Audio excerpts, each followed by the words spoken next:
Digam-me uma coisa, acham difícil falar português? Que por mais gramática e vocabulário que vocês aprendam, o português não vos sai nos momentos em que mais precisam? No outro dia, esta unschooler usou uma forma muito nativa de dizer não funciona no supermercado, porque ela tinha passado pela primeira fase do meu programa.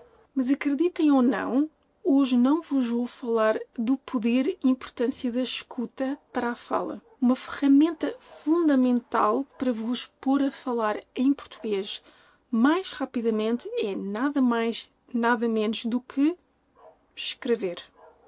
Pois, mas vocês não querem escrever, pois não?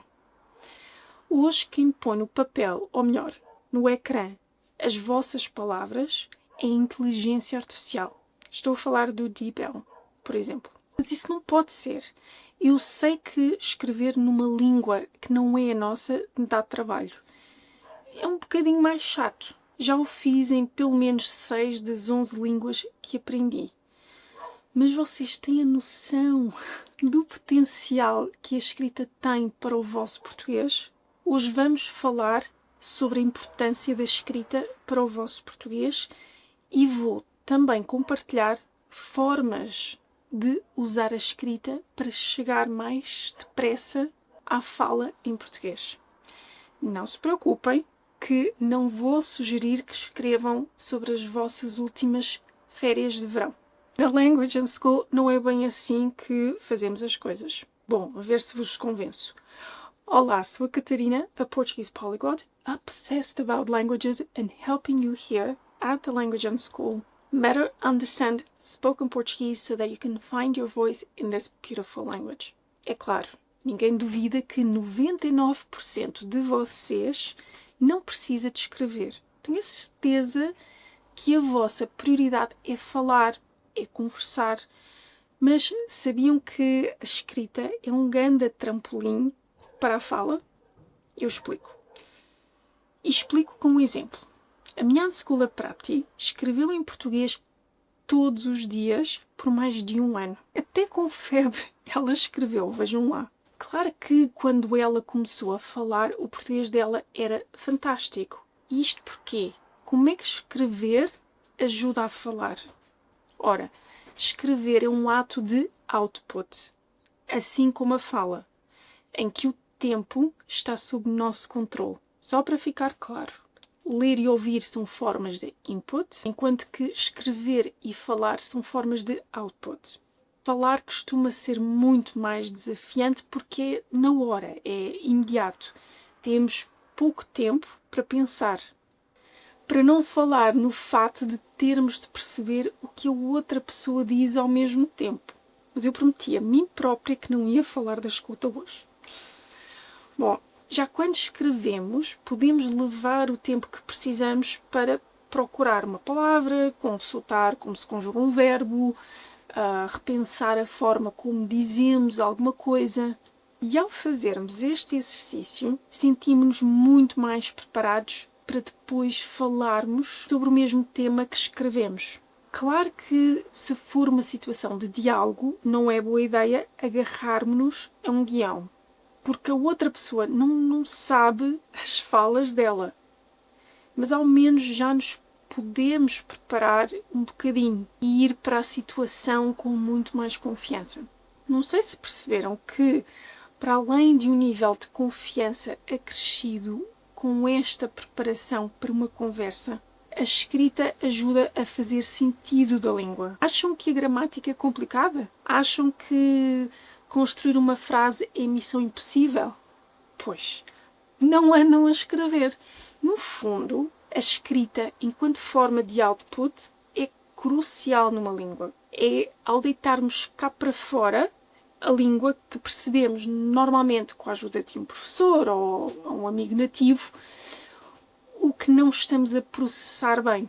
Eu ouço muito as pessoas dizerem que têm dificuldades em formar frases. Pois bem, andam a praticar a escrita?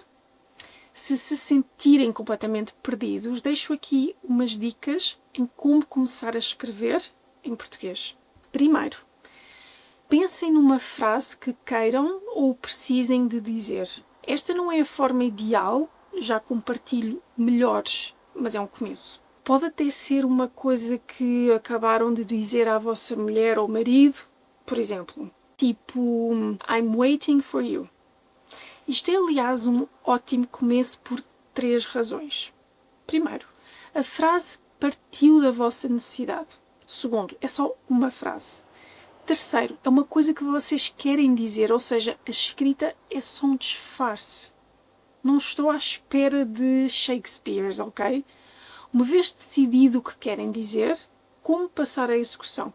Acho sempre boa ideia dar uma chance à nossa inteligência humana antes de partir para a artificial.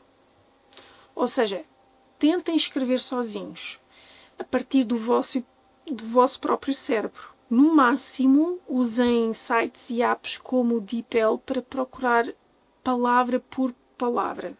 Ainda se lembram dos dicionários de papel, certo? Pronto, eles agora foram digitalizados, mas a ideia é a mesma.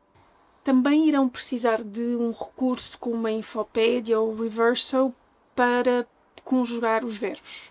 Depois de escreverem a frase toda, aí sim coloquem a frase em inglês, ou na língua que a escreveram, no DeepL, e vejam como a ferramenta traduz para português. Não, esqueçam. Vejam o que a própria Prapti ensinou aos unschoolers. No DeepL, no lado direito, selecionem uma língua bem diferente de uma que conheçam. Vou escolher coreano. Isto é para não fazerem batota. Copiem a frase em inglês. Do lado esquerdo, pode ser outra língua, claro, mas vou usar esta como exemplo. Ainda do lado esquerdo, tentem traduzir a frase para português. Copiem a vossa frase para um documento para mais tarde comparar. De volta ao DeepL, apaguem a frase em inglês. À direita, mudem a Target Language para português e verifiquem que tem inglês à esquerda. Copiem o resultado português para o vosso documento, assim como as alternativas se existirem. Reparem nas diferenças e questionem sobre as opções que o DeepL dá. Não percam a oportunidade de analisar os resultados, ok? A segunda forma de escrever, que na minha opinião é muito melhor do que a primeira, é vocês usarem uma frase, palavra ou uma expressão que ouviram ou leram. Lembram-se que ler é input, certo? E alterem-na de acordo com a vossa realidade. Por exemplo, na segunda fase do meu programa, eu exponho os meus unschoolers a 16 cenas para eles verem como nós, portugueses, falamos no dia-a-dia. Numa das cenas em que as personagens estão a falar de um jantar que já tinham combinado, uma delas diz: "Sempre vêm ao jantar no sábado?" Ora, se vocês já aprenderam um bocadinho de português, mas o foco foi na gramática, talvez fiquem super confusos com a palavra sempre aqui. Em inglês isto seria literalmente "Do you always come to the dinner on Saturday?" Não faz sentido nenhum. Aqui nem o DeepL consegue ajudar. Daí a importância de terem alguém a quem pedir ajuda. Esperem lá. Há o ChatGPT. Bora perguntar a ver se ele consegue traduzir isto melhor que o DeepL. A tradução foi fraquinha, mas eu depois lembrei-me de perguntar sobre os usos diferentes da palavra sempre em português. Aí sim percebemos, neste caso, a frase significa "Are you coming to the dinner on Saturday after all?" Se precisarem de ideias para ler e ouvir português, não estou sequer a falar de livros, ok? Vejam o meu Minituga, que inclui 6 recursos criados por nativos. Um deles até inclui diálogos, o que é super útil. Outra questão importante é considerarem que em cada pedaço de conteúdo, seja livro, seja áudio, vai haver imensa coisa que vocês poderão usar para escrever. Há sempre o perigo de um esgotamento nervoso e como evitá-lo? No verão passado, durante o nosso in-person retreat, a Prapti também deu uma dica fundamental. Foquem no que é mais fácil. Mas o que é mais fácil? Eu diria que se há uma repetição no texto, foquem aí. Imaginem que estão a ler um livro e numa página vocês reparam na repetição de se calhar. Em vez de tentarem traduzir cada palavra dessa página, foquem nessas duas palavras. Se não sabem o que significa, procurem num dicionário online. E agora que já sabem que quer dizer maybe, escrevam as vossas próprias frases. Mas espera lá, não é talvez que significa maybe? Bom, em inglês também há o perhaps. Mas enfim, talvez vocês notem que o verbo é conjugado de uma forma diferente quando talvez é usado. E se calhar vocês notam que o verbo é conjugado de uma forma diferente quando se calhar é usado. Perceberam o que é que eu fiz aqui, certo? Como eu já disse, ajuda imenso ter um professor ou nativo com algum entendimento da língua que vos dê feedback. Se procurarem, vocês vão ver que encontram. Mas sabem o que é mais interessante?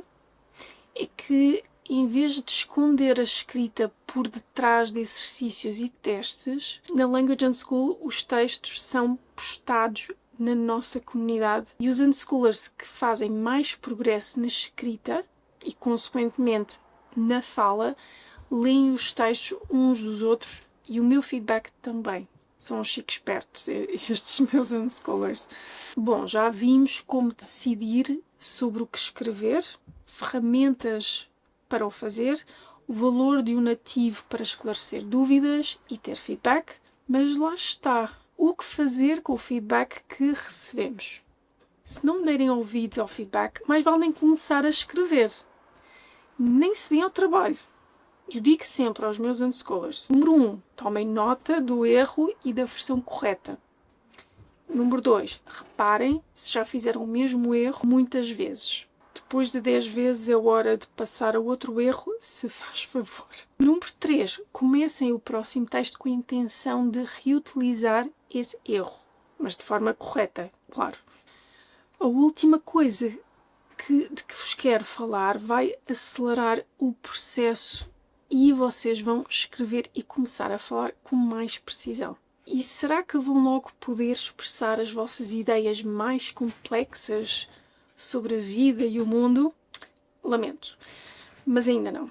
Antes disso, é importante baixar o ego. Eu falo deste conceito neste vídeo.